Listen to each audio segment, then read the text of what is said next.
for a delicious dinner and live music from both big-name local and national artists in a wide array of styles. Before or after your show, check out the new Maggie's Lounge, a perfect spot to visit with friends. It's open Wednesdays through Sundays beginning at 4:30 with cocktails and light fare. And you don't need a ticket to enjoy the great atmosphere of Maggie's. Crooner's Supper Club off Moore Lake and Highway 65. A little piece of old school nightlife in the 21st century. Hi, this is Laura. Listen to Food Freedom Radio every Saturday at 8 a.m. or anytime via podcast.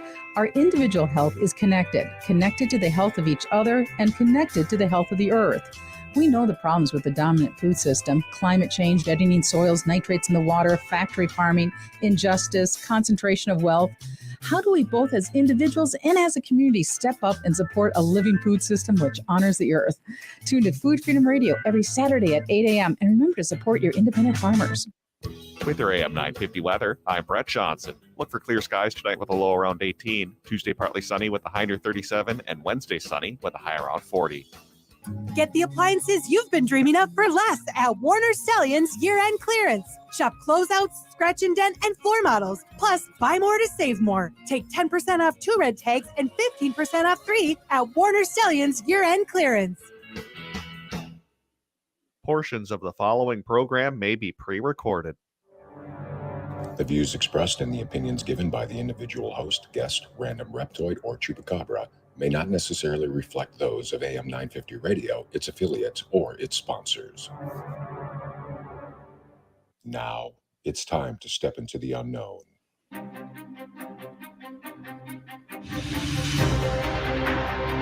There are things people experience but never talk about. A shadow moving in the corner, flickering of the lights, a disembodied voice. We invite you to talk with us. Share your story, share your experience, because this isn't just your story. This is our story. This is GhostBox Radio with Greg Bakun. And this is GhostBox Radio on AM 950, where every night we talk about the paranormal, ufology, Bigfoot, and so much more. My name is Greg Bakun. Thank you very much for joining me on this Monday evening. We are a week away from Christmas. Wow, that just comes up really fast. I hope everybody has been having a good holiday season. It's very easy for me. I'm not going to lie. I don't go out shopping. I don't leave the house. I don't go to Target. Not that I don't like Target, but at this time of year, I know not to, quite frankly. So when everyone's upset about hearing Mariah Carey all the time, I have to admit, I don't go into the places and I don't hear it. So, it's just, it's just one of those things. But honestly, I'm looking forward to it. I love this time of year. I love all the snow. Wait, there is no snow. Never mind. I love the fact there is no snow.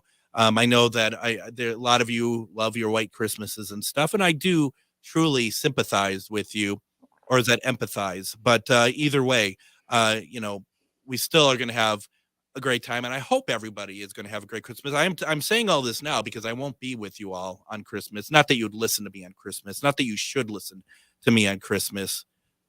But if you did, that wouldn't be so bad either. This last weekend, I think I might have mentioned prior to Friday that I was going to take part at the seance over at Midwest Witchery and Healing. That was a lot of fun. That was really good. We had Jay Ryan, who is this outstanding psychic medium.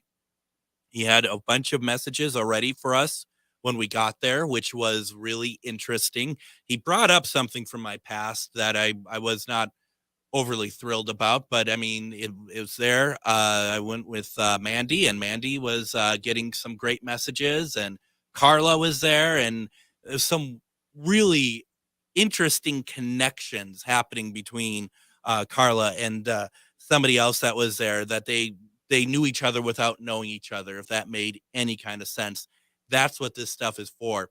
I highly recommend, if you are able to check out a gallery or a seance like that, definitely go and check it out. It's incredible. It's really eye-opening, and it can be very helpful as well, honestly.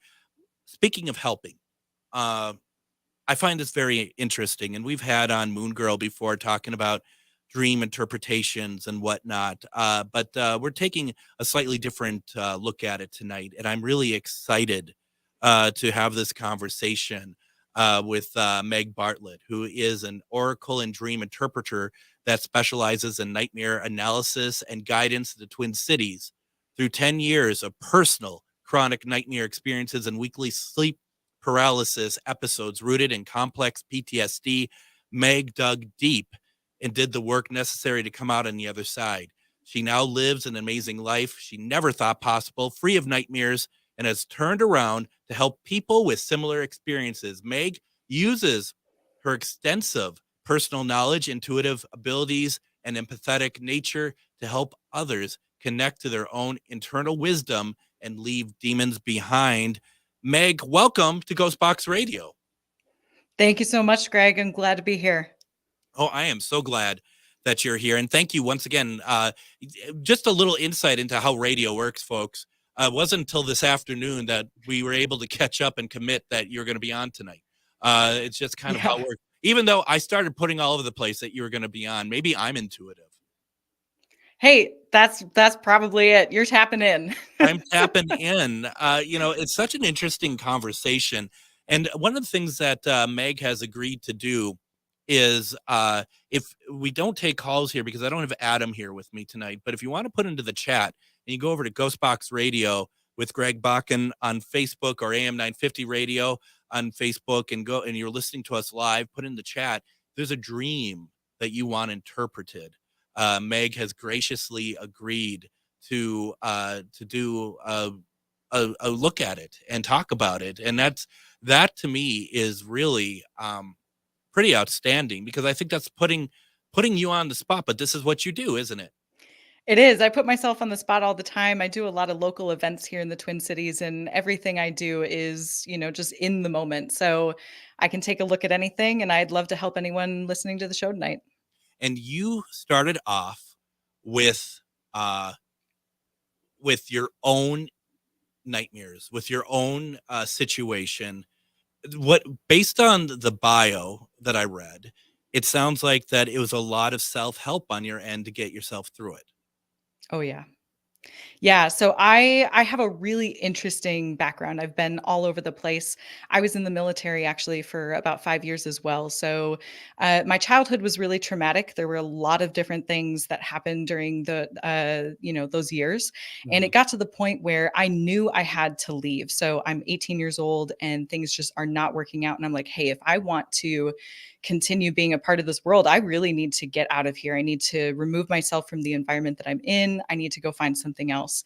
And the military is where I turned. I was a part of the Marine Corps for 5 years. I deployed to Afghanistan in 2015. And it was a really interesting, eye-opening experience, right? To be a part of not only a government organization, but also the military, right? A really regimented mentality. And so exposing myself to that was really interesting. Along that journey, I started having those nightmares when I was about 17 or 18, and I was having sleep paralysis at least once a week, which is really, really extreme. Most people will go their entire lives without having any aspect of sleep paralysis. And then there's about 20 to 30% of people who will have at least one episode. And then it's less than 1% of people who have sleep paralysis continuously. And if you've never had sleep paralysis before, let me just define that for you. Sleep paralysis is, we can go into some of the science and the physical aspect of what the body is doing during that later on. But basically you become aware within a dream right as you're about to wake up, but you kind of get stuck and you feel like you're conscious, but you can't move your body. You can't speak. You can't do anything. Some people feel a really dark presence in the room. Sometimes it's sitting on their chest. Sometimes it's in a corner. And it's just a really terrifying experience. So I was having all of these sleep paralysis episodes and nightmares. And I got to a point where I was like, I have to figure out what this is. I do not want to live my life like this anymore. It was really disrupting pretty much every aspect of my existence, right? Sleep is so crucial to the human experience. And so I got to a point where I just kept digging. I was going to traditional psychological therapy. I was, I started taking a more spiritual approach near the end of this as well. But I turned and I started looking at my nightmares, and by actually interacting with them and, doing a lot of self-study and self-application, I ended up seeing that my nightmares were actually my fears personified of coming into contact with the ideas of what I had experienced in childhood. And so, that's a really difficult process to work yourself through. And it took a lot of effort, but I'm on the other end now, and it's been an amazing life. So you mentioned that the nightmares started when you turned 17. Was it anything that happened during your time during that period of time that brought those nightmares back up, or is that just something that you could say that it just generally reawakened? That maybe no reason to it. Yeah, I would say it's actually, I became aware of the specifics of the nightmares. I've had nightmares most of my life, so even throughout childhood, but I really couldn't tell you what those nightmares were. It was when I was about 17 and 18 that I could tell you the exact nightmare that I was having, and it was recurring. So it was the same one over and over and over again. And that's as far back as I can remember that one. It's really interesting. It's also very interesting when there are signs, and I don't necessarily mean nightmares, but in dreams, that there are symbols that seem to be kind of maybe universal, or maybe not as quite as universal, but as talked about. And Linda has something, but before I read what Linda says, I want to kind of, a forward piggyback, if that makes no sense whatsoever. Oh yeah. But the thing is I had a dream where I was in Northeast Minneapolis, and it was nice out, and I'm walking down the sidewalk, and there is a snake hanging out of the tree, and it just looks at me. It's not very realistic looking, but it looks at me and it opens its mouth. And as soon as I crossed the other side of the tree, it was winter. And I had looked at that time that snakes often are looking like that. That's a symbol of change. And I'm not sure if that's necessarily the case, but I was like, you couldn't get more obvious than that, if that's truly what that means. But may I read to you what Linda wrote? Yes. Can I actually share with you how I decide definitions real quick, just for your listeners, so they know what to expect through this? Okay, perfect. So when we're looking at, what does a specific piece of symbolism mean?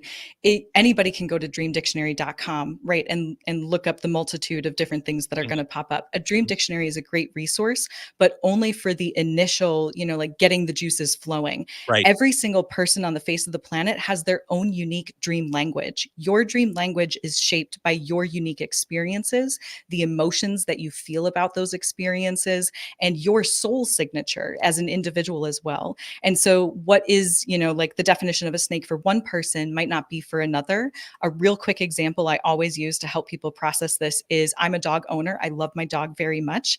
For me, he represents sort of like a parent-child responsibility and love relationship in my dream space. But if someone had been attacked by a dog as a kid, that's not going to have the same definition. So I want everyone to know that while I'm, taking a look at some of your dreams and we're talking about these definitions, what is true for one person might not be true for another. And you always need to take your personal experience into context. And with that, because you talk about, you having your own abilities that you use in this, if you're using, any sort of like intuitive abilities or anything, when does that come into play? Like you putting that to somebody else who is having they'd like to have their dream looked at. I mean, is that something that is a major part from the start, or only if you feel like that there is going to be a lot more depth of layer to the dream itself, or what? That's a great question. Yeah, as I have gotten more and more into this, I realize that I use it all the time.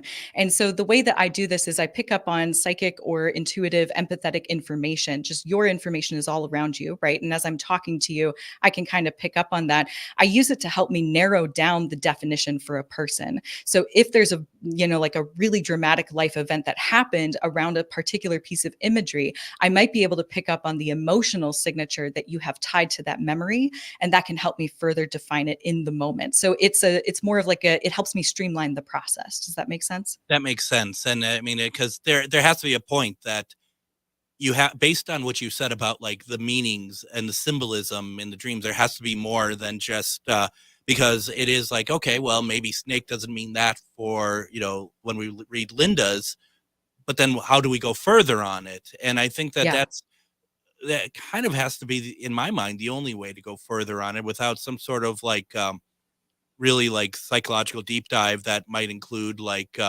any sort of hypnotism or something like that. I mean, there's and that's what's so fascinating about this. So many layers. It doesn't have to be a nightmare either. It's just so many layers to a dream. Correct. And I would say for anyone can learn to interpret their dreams, just tuning into your own resonance, right? Like, the right definition when you come across it. So a dream dictionary, that can be a great resource. Just read through the ones and see what lights you up. What do you feel in your gut, sort of thing. Which is kind of with what we tell anybody if we're working on any sort of spirit work, right? Is it's all about the act of resonance and Absolutely. and that you can't let somebody else tell you how you feel about things. You might have people like yourself and others help guide, help give information, but ultimately it comes down to the person themselves to be able to say that resonates with me. Yes. Yeah, that's interesting. I think it's very interesting. And just so you know, Linda, I am going to get to your stuff, but I'm going to get to that into the next break, only because I want to make sure that Meg has time to do this. Before we head off to break, how can people get a hold of you? Yeah, that's a great question. So I am actually in the middle of a huge life shift. Right now, you can find me at my website, souldreamexperience.com. I'm not currently taking clients, but I will in the new year. If you join my email list, you can, just be notified whenever those open up.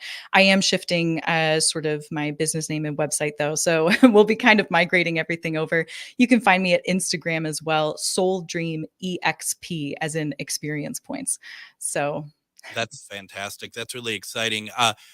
Just before we head off to break, Meg, I don't know if you could see over to your right-hand side. It says private chat. If you want to put that into the private chat, I will put it onto a banner and also put it into the comments for people who are interested as well. So why don't we go ahead and do this? Let's go ahead and take our first break. When we come back, we're going to continue our conversation with Meg Bartlett. We have Linda on deck. We're going to read what she wrote. Anyone who wants a dream interpretation, Meg is open to taking a look at them. We have a lot to get through. You're listening to GhostBox Radio on AM 950. Hello, I'm Jody, also known as Witch Jody on social media. I opened Midwest Witchery and Healing in historic Stillwater because as a nurse, I love to help others. When you come and visit Midwest Witchery and Healing, you will find everything from divination and magical services, classes to ritual tools, jewelries, handcrafted candles, witchy gear, and much more. My store is a safe environment for all on their own unique path. Look for the purple door. Find out more at MidwestWitcheryHealing.com. Hey, it's Patrick again. 'Tis the season to be jolly, and nothing makes me feel jollier than a clean home. With the holidays right around the corner, it's time to get ready for friends and family, and there's no better way to do that than with Zero Res. If this is the first big gathering you're having this year with your friends and family during the holidays, it's a good idea to make sure Zero Res gets your home in tip-top shape for your company. Zero Res has a 4.9 rating on Google with over 17,000 reviews, and the Zero Res Gotta Love It guarantee makes it easy to get what you pay for. This month, get 3 rooms Zero Resified starting at just $129, and don't forget about your air ducts. Take an additional $75 off when you get your air duct Zero Res clean. Call Zero Res right now, 952-ZERO-RES, or go online to ZeroResMinnesota.com and say you want the AM 950 special. Backward or forward spells the same. Zero Res. Magus Books, your multicultural spiritual supply store. Stop in and expand your horizons with books, classes, readings, and supplies at magusbooks.com or in our shop at 1848 Central Avenue Northeast in Minneapolis. From the best incense to beautiful statues, we have supplies and books for your spiritual explorations. Come in and chat with our knowledgeable staff and get what you need for your next adventure, whether you're fighting ghosts or opening your third eye. Check us out today at magusbooks.com. And just a reminder to everybody, Midwest Witchery and Healing has one more class this year. It's on Wednesday, December 20th. That's this Wednesday. Witch Jody is teaching Opening Your Psychic Awareness at 6:30. Don't miss your chance to learn something new. I've heard so many people when we had Witch Jody on a couple weeks back that they were really excited about this course. I've talked to people who've taken it. If this is something that you've been interested in, opening your psychic awareness, go to MidwestWitcheryHealing.com. That's MidwestWitcheryHealing.com under events and classes. Sign up. And don't forget, Midwest Witchery and Healing has gift cards available if you have somebody that you want to give a gift to, and they are very much into this, or they want to find out more. Get a gift card over at Midwest Witchery and Healing. We have with us tonight Meg Bartlett. We've been talking about dream interpretation. We're going to talk about nightmare interpretation as well. I think you're seeing it play out being on radio at the moment, but it's Meg, it's such a fascinating conversation. Can I read what Linda had put on, please? Yeah, please do. And once again, folks, if you have a dream you want interpreted, put it in the comments and see what Meg has to say about it. But Linda says, for a couple of nights in a row, I saw photos of snakes in my dreams. They were 3 photos. One snake was black and white, and the other 2 were solid colors of a deep jade and a deep blood red. And then she goes on. I'm going to add one more thing to it, and then I can go back to the other one if you like. But she says in the last 6 months, I've been able to read some data from a photo, and I was not afraid of the snake photos. That's awesome. So the photos of the snakes were in your dreams. I think it's interesting that you saw the snakes as photos, right? So that's interesting because we're almost seeing information as yet another piece of information. Instead of just seeing a live snake in the dream, you saw it as a photo. So I would say there's almost, that movie Inception, where it's like, like the concept within the concept. So this is almost another way for you to explore a deeper concept. So it's showing you that there's layers here, right? Almost layers of an onion sort of thing. When we see snakes, yes, as you noted in the beginning, Greg, snakes can represent change. That is my go-to definition. And I think I would feel that here. When we're talking about snakes as well, they can also just, represent that we're not only changing, but what is the process of that change? A snake sheds its skin, right? And so a snake, as it grows, it outgrows its original layer. And so we have layers again, right? You were talking about the photos. So when we're thinking about the layers shedding, there could be a layer that you're recently, moving away from, and every ending is a new beginning. So as we're talking about the snakes, you have 3 of them there. One of them is black and white. I can see that as representing more of that yin and yang, or the opposites, right? Masculine and feminine. So that could say, something around, hey, maybe there's almost this balance. Maybe I'm shifting out of an old way of balance and into a new definition of what balance means for myself. When we look at the deep jade and the blood red, those are, almost like green and red colors. When we think about that, green, I would immediately go to heart center and heart chakra. So green for me really symbolizes maybe there's some self-love, or maybe, a concept of love that you're moving away from. And the red is more root chakra. So that's going to be foundational based. So with this dream as a whole, I would ask you, Linda, and this is, you can ask yourself, this is a rhetorical question, but these are food for thought. Is there anything where, if there was a foundational way that you approached love in your life, or love with yourself, love with family, whatever that is for you, is that currently in the middle of a big shift? Is that currently changing. Perhaps there are people that you originally loved that are moving out of your life, or people that are coming in. In either way, in either direction, there can be, a sense of moving away from something. And then there's this period of recalibration in the middle. If the dream is telling you anything, I'd say sit within the recalibration and just be aware of what is changing in your life at this time. And don't worry about rushing forward right away. We all need that period of recalibration before we can start, like moving forward again. So, this is the perfect time to do that, as well, as we're sitting in the season of winter here in the Midwest, right? Like, this is the perfect time for coming into ourselves and really sitting in that period of recalibration. Let me know if that resonates.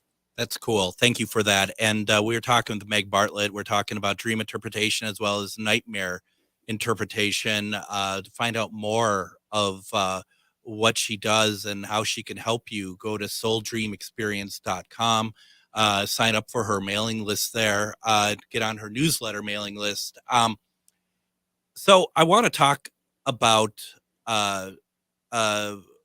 ex-military and maybe even military people. And I obviously, one thing that people who come back from active service, they have the nightmare, especially if they've seen combat. And I think it's so easy to be like, well, that's from your experience being, active in combat, or being in the military or whatever else.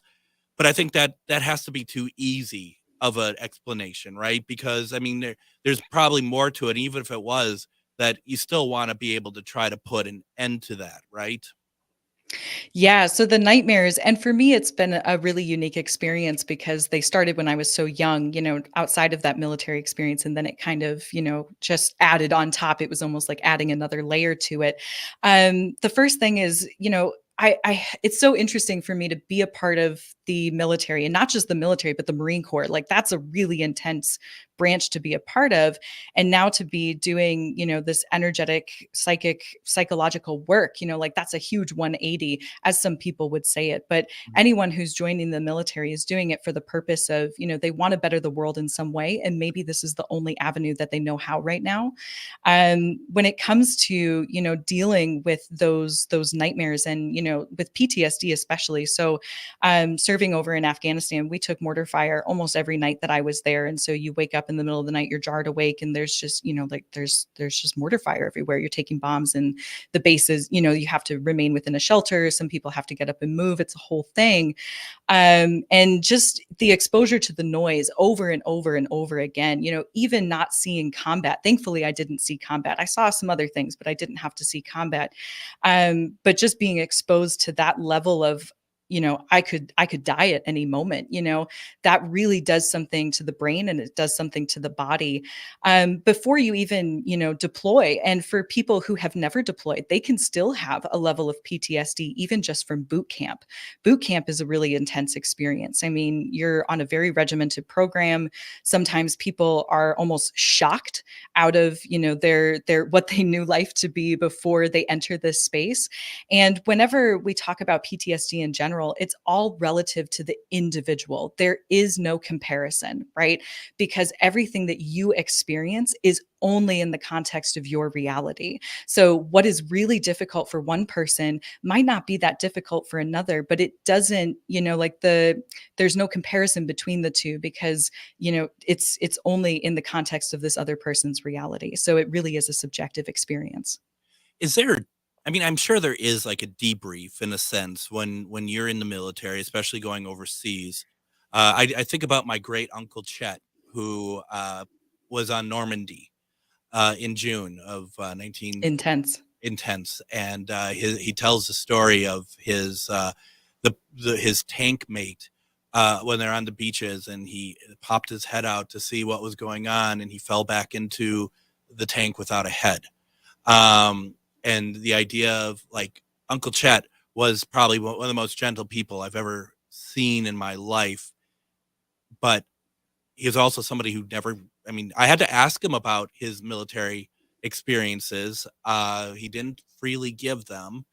He, like I said, a gentle soul. But you got to think that that's just the outside appearance. I can't imagine really anybody being able to to progress from any of that sort of thing. I mean, I guess, I'm trying to figure out how to say this, but I mean, it's just like, it seems like there needs to be like a deeper program to get our vets and our military who need it, like, to be able to to get the help right away. And this seems like such a important piece of it.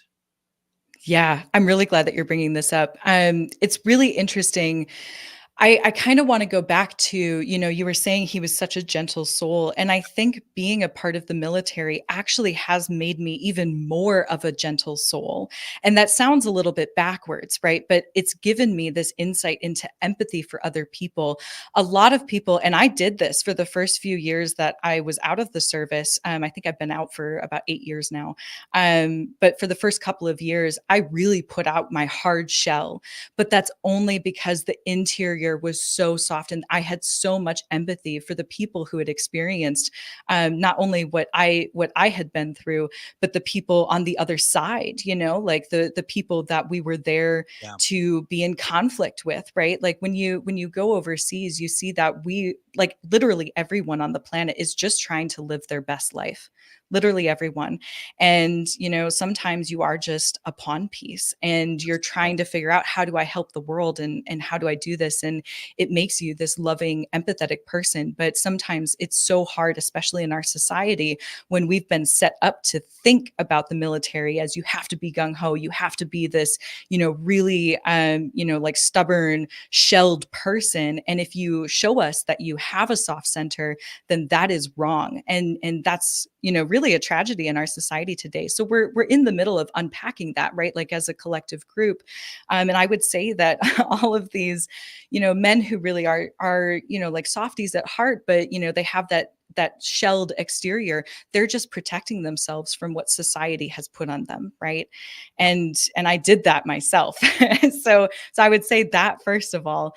What was the second part of your question there? Well, I think just the idea of how to get in, like how to get people help, almost in a way, maybe before they even realize they need it. You know what I mean? I mean, it just seems like, because I would suspect that I would suspect that it might come out of nowhere, perhaps.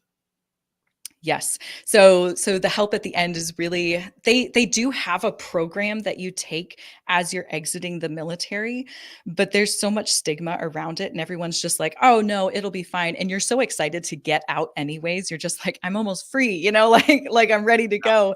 And it's just interesting because, they have a course or a class that you go to for like one day every week. It's like 5 days or something like that.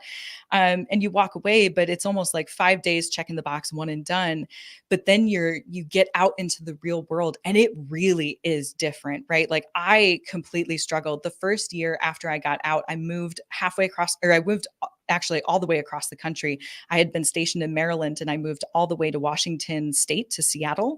Mm-hmm. And I was using my degree. I got a degree when I was in an environmental science, and I was trying to be a park ranger and like do all these things. But like, the crushing shock of being a civilian again was so extensive, and I shoved it down.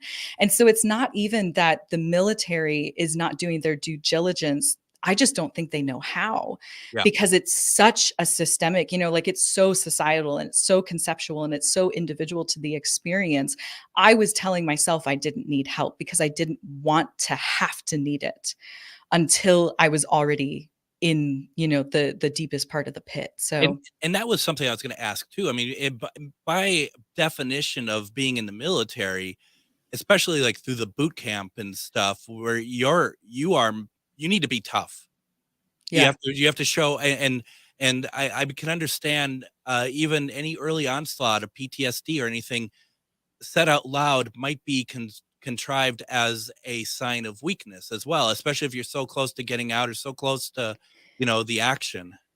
And especially being female, I have to bring up my gender here. You know, I am a woman and I do identify as a woman. And one of the things that was really difficult being in the Marine Corps as a female was almost this extra expectation. I always had to prove myself. I am just as fast. I am just as strong. I am just as capable as my male counterparts. I can carry ammo cans like nobody's business, you know, Yeah. like there's this aspect of having to show up. And it starts in boot camp, and it's hard because there's no right way to enter and exit war. You know, we're still figuring that out because war shouldn't exist in the first place. You know, so it's a completely human construct, and this is we're getting into like, you know, the big concept of it. But getting out, you know, it really is each individual's experience, and you know, it's such a big issue, right? Helping those who have helped their country and getting out of that space. But also some of it is on the veterans. And I would say if there is any veteran listening to this, if you have any inkling that, hey, maybe I do need a little help, it's okay. And I would absolutely encourage you to seek that out. It is 100% worth it. You can show up for your own life better. You can show up for your loved ones better, your children better, your mothers and fathers, and everyone in your family can benefit from you saying, hey, you know what? My experience really sucked. Maybe I just want to talk to just one person one time about it. Maybe that's all you need for now, right? And I would highly encourage that. That's amazing. I mean, you're absolutely right. You know, and one thing that you said that really sticks out to me, that I do think that if you're not, and I've never been in the military, but the idea of if you go and you're in military, and there's, you know, war, skirmishes, whatever going on, the idea of the face of your enemy, that is such a more of a understanding for those who fight, because like you said, anyone on the other side, we're all, you know, everyone's pawns, even us, the civilians, in a sense. You know, we don't make the decisions to go to war. We don't, and like you said, this is a bigger thing than Oh yeah. you know, normally we're talking about ghosts in the station. Tonight we're talking about the construct of war.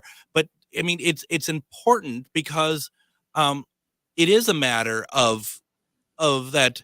You got to remember that the people that are throwing bullets at you and you're throwing bullets at, they have a family. They're just trying to get through it alive as well. I don't think there are some absolutely that love the machine of the military, or love the machine of fighting in a skirmish of some kind, but that's not, I don't think that's just the exception to the rule, I would think. I would say this is actually a very spiritual topic as well. Even though we're talking about the topic of war, when you talk about, you know, every person, every soul is coming to this planet to make this planet better. And war is the thing that we are trying to break down as souls from a very energetic perspective, right? We are trying to break it down with love and break it down with peace and break it down with, you know, like stepping into new ways of being. How can we better ourselves and our society? And so as we're talking about this is actually an incredibly spiritual and energetic topic, right? Yeah. Because, you know, every time where we enter conflict, and especially in the dream space, conflict usually shows up as violent imagery. It usually shows up as war. It usually shows up as, you know, any gore that you see in dreams. This is nightmares, right? Like nightmares are usually about conflict. Yeah. You're either in conflict with yourself or you're in conflict with other people in your life. And so, you know, just like talking about this, we can also think of that, you know, like we're in the very physical layer, but there's also this really big energetic layer as we're speaking about all of this as well. Absolutely. Why don't we go ahead and do this? We're going to take another break. When we come back, we're going to continue this conversation. It's such an important conversation. What a great show tonight. Don't forget, if you have a question for Meg, whether it's just a question in general or you'd like a dream interpretation, put it in the comments. You're listening to GhostBox Radio on AM 950. Hi, this is Frank Brown, owner of Minuteman Press Uptown, Minnesota's only minority-owned union printing company. And I have big news. We've moved. Our new building in North Minneapolis is much larger with state-of-the-art equipment. That means we can get your projects done faster. We're on Washington Avenue North off I-94 at the Dowling exit, which allows for quick pickup and drop-off with plenty of free parking. And yes, we still print everything. I moved to MP Uptown because as a Black business owner, I want to be in North Minneapolis and help provide jobs. At MP Uptown, we pay above living wages, hire people who have made mistakes in the past, and believe in social justice. We have over 175 Google reviews with a 5-star rating. Let us handle your next print project because when you support our business, you support the community. Call 612-870-0777 or visit mpuptown.com. That's mpuptown.com. We print everything. Hello, I'm Jody, also known as Witch Jody on social media. I opened Midwest Witchery and Healing in historic Stillwater because as a nurse, I love to help others.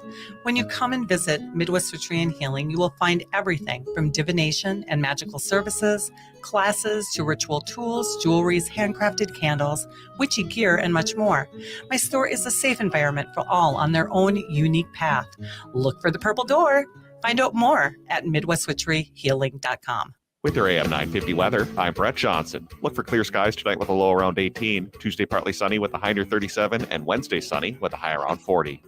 Eat Local Minnesota is a great way to find locally owned restaurants and food purveyors. They feature high-quality food and unique eating experiences for your next meal. Some of those dining options include the Great Wall Restaurant, Nightingale, and Crooner Supper Club. Find a full list of all of our restaurants and food purveyors at eatlocalminnesota.com. If you've been to Midwest Witchery and Healing lately, you should go and check out their new classroom expansion that has just opened. They're now offering more classes, so you can now learn tarot, astrology, herbalism, witchcraft, psychic enhancements, and much more. There is a lot going on over at Midwest Witchery and Healing. It's all good. Make sure to follow them on Facebook, Instagram, and TikTok to be up to date on their class schedule. Or go to MidwestWitcheryHealing.com and click on events and classes. And as a reminder, folks, you can get your gift cards there if you want to give someone something very special and awesome. But also remember that you can do online shopping there as well. So MidwestWitcheryHealing.com, it's well worth going, taking a look at. Now, join me tomorrow on GhostBox Radio with Greg Bakun. We're going to have on Char Savoy, who you may have heard on such radio programs as this one, where we are talking about, we're doing one question readings tomorrow, where if you have a question about your life, what's coming up maybe in 2024, or if you were wondering if you're going to get a job, like, am I going to get a job? All that good stuff. She's going to be here tomorrow to talk about it. As you all know, she is extraordinarily gifted, and it's going to be a great conversation. Wednesday, we have back on Angela Boley. You might remember her. She is a psychic medium that does these amazing paintings, but we're going to be talking with her about her tracking down a past life of hers that she remembers vividly. And she's trying to find out if she can find that person and find out more about it. Speaking of war, speaking of the military, he goes back to the First World War. It's an incredible journey. I'm not sure if we're going to get through it all in the 1 hour, but we're going to try, or at least start. That's going to be Wednesday. I have with me right now, though, and I'm really excited. What a conversation with this Meg Bartlett over at SoulDreamExperience.com. We've been talking about dream interpretation. We've been talking about nightmare interpretation. We've been talking a lot about the military, which I think it's so important.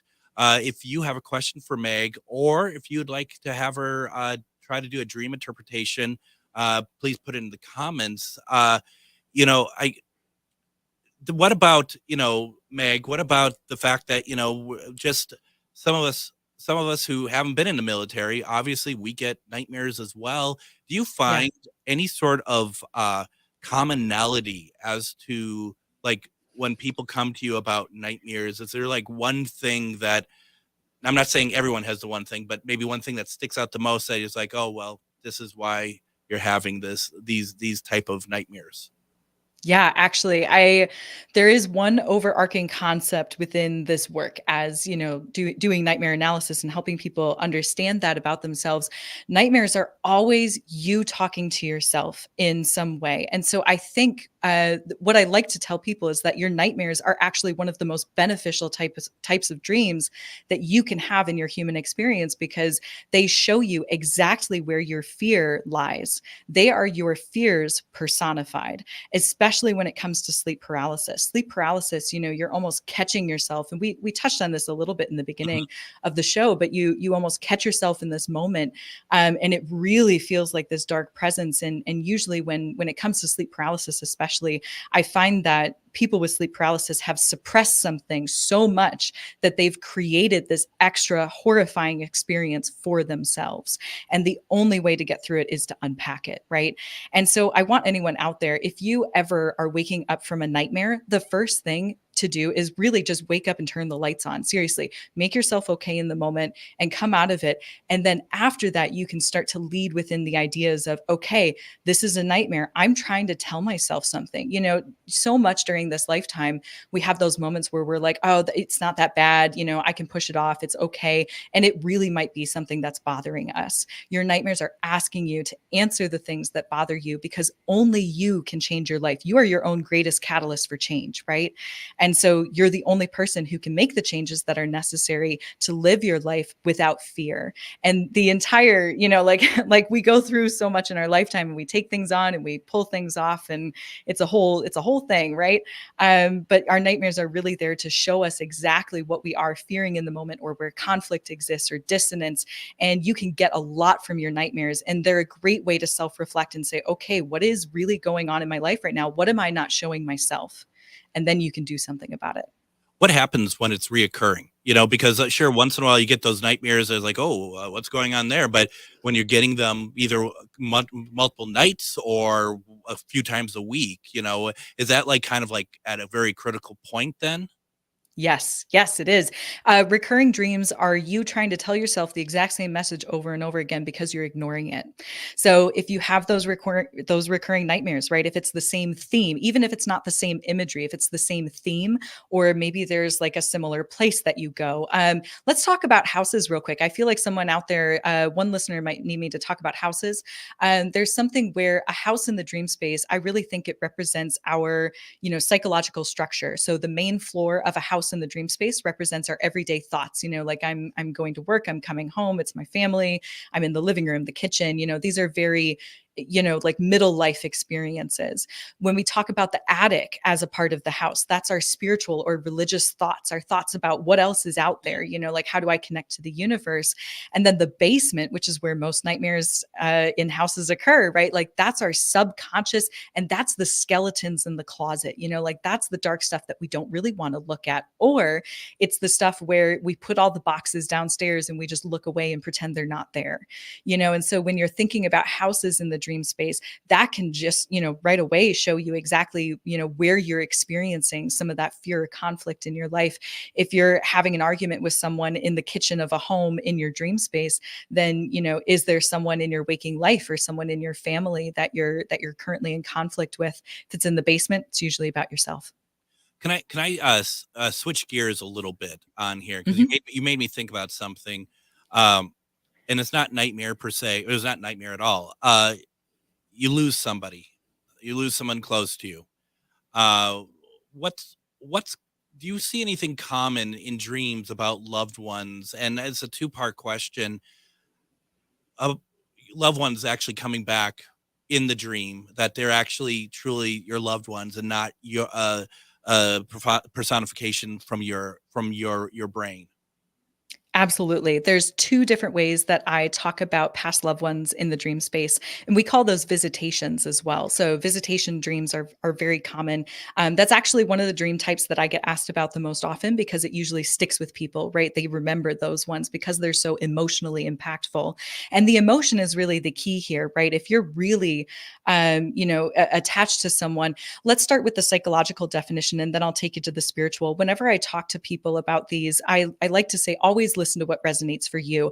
If one of these doesn't resonate, throw it out the window and take what sticks, right? So when we're looking at the psychological definition, I think that we can encounter our past loved ones here because if we, didn't find closure before this person passed, we still need that closure. Even though this other person has already passed on, we still need, that validation. We still need to close the loop, and it remains open until we do so. So some might say that the brain creates the imagery of this individual so that that we can interact with them in the dream space so that we can come to that conclusion and move on with our lives. And that's a part of the healing process. And it's really important to see that.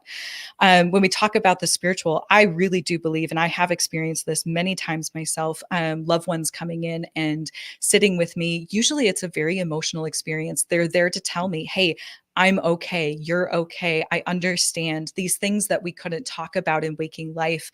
It's okay, and they're there for me, right? And it can be incredibly validating, and it can just be really expansive and connecting as well. So visitations, absolutely, for sure. Do you find or ever thought when people talk to you about visitations that those dreams tend to be more lucid? Where it's more maybe like they're realizing that this is not a dream per se, or that they or part more of so that they realize that they are in a dream. That's actually, I'm actually 50-50 on that. So, and I would like to talk about lucidity real quick. A lot of people think the definition of a lucid dream is that you have to be able to control it in some way. That's false. The only definition for a lucid dream is that you have awareness that it's a dream, right? Exactly, yeah. So yeah. So even if you can't move anything around or change the scenery, if you're aware of that you're dreaming, that is still considered a lucid dream. But I get about half and half. There's a lot of people who wake up from those and they're like, oh my God, it feels so realistic, but they weren't aware in the dream. If you have a lucid dream, you will know it, right? You're aware in the dream. The first time I lucid dreamed, I was in the middle of a gas station in my dream. And all of a sudden I was like aware and I was like, oh my God, this is a dream. I did it, and I was so excited. And I ran around asking everyone, do you know this is a dream? So that's cool. And yeah, I mean, I find it very interesting because and I know the answer to this. I mean, I guess the thing is I run into people all the time, when I do my paranormal stuff, and they're like, I want to hear from my loved one. I'd love to hear. And I mean, we have it in our power to ask them to come to us in a dream, right? I mean, yes. Yeah. Let's talk about intention real quick. So what I like to help my clients with is and this goes for anyone experiencing nightmares as well. You are the controller of your dream space. So even though you might still have those chronic nightmares, it's because a greater part of yourself is really trying to get you to pay attention to that message. But if you don't have chronic nightmares, or if you find a night where you don't have them, set an intention before you fall asleep. Yeah. I do like a really quick 5-minute ritual as I'm already laying in bed. So it literally takes, like hardly anything. I lay there. I always clear my energy out. You might, take a visualization. You might just say the words clearing, clearing, clearing. That just helps you let go of the day. Sometimes you might do a brain dump. Literally all of the thoughts in your head, if they're racing, write them all out on a physical piece of paper. There's like actual science behind, the connection between writing something out and the brain processing, and get those thoughts out. And then you can set the intention and you just, if you're trying to connect with a past loved one, especially, really bring in like their energy, but loving energy. Always lead with love, because if it's not love, then you might, not come into contact with that, or it just might be difficult. You might be caught up in yourself. So always, think about love, think about the really like the best experiences you have ever had with that person, and ask them to come in. And the last thing with that is that there's a concept called dream lag. And this has been scientifically shown in studies where if you experience a new event, so the brain is trying to process memories in the dream space, it can take up to 3 to 4 days or nights for you to start to dream about that. And so don't give up after the first night, because dream lag might be in effect. So set the same intention for 3 to 4 nights in a row. And within those 3 to 4 nights, you might actually come into that visitation type dream. That's amazing. And we have about 3 minutes left, and I want to quickly talk about the idea. I was just talking with somebody today about it. The idea of like you trying to penetrate into somebody else's dreams, like a loved one, like a living loved one, like a husband, wife, whatever, that you want to be able to share a moment, but while you're both are sleeping, and inhabit each other's dreams. Is that something you've run across before?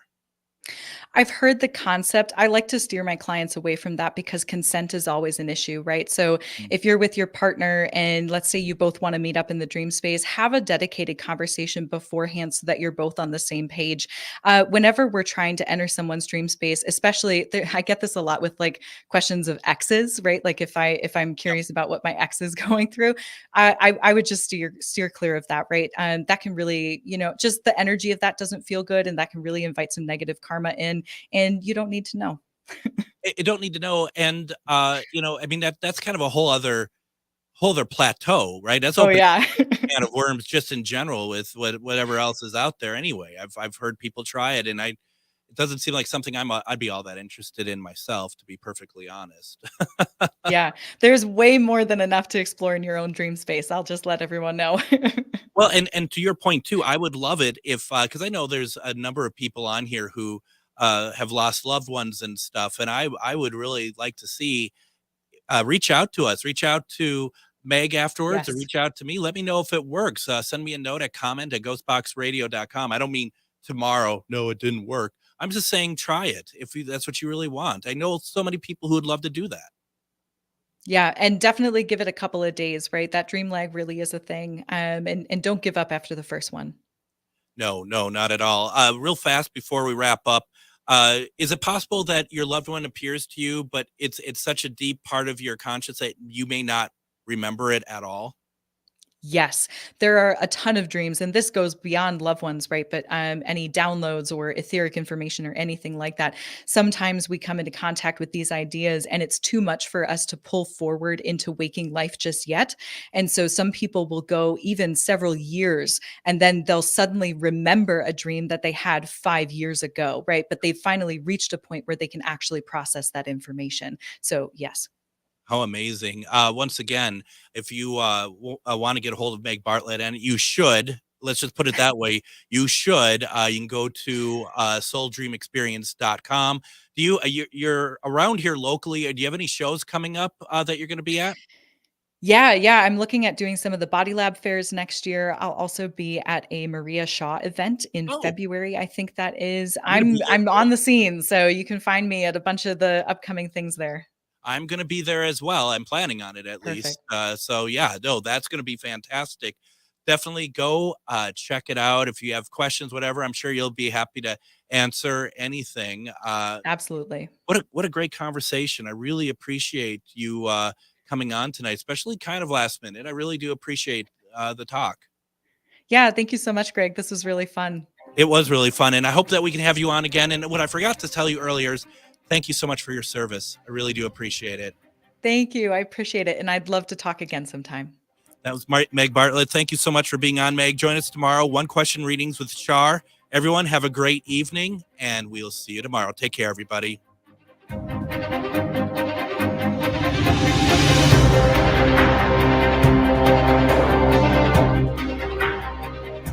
Join me, Tom Hartman, where smart people get their news. The Tom Hartman Program on AM 950 KTNF, St. Louis Park, Minneapolis.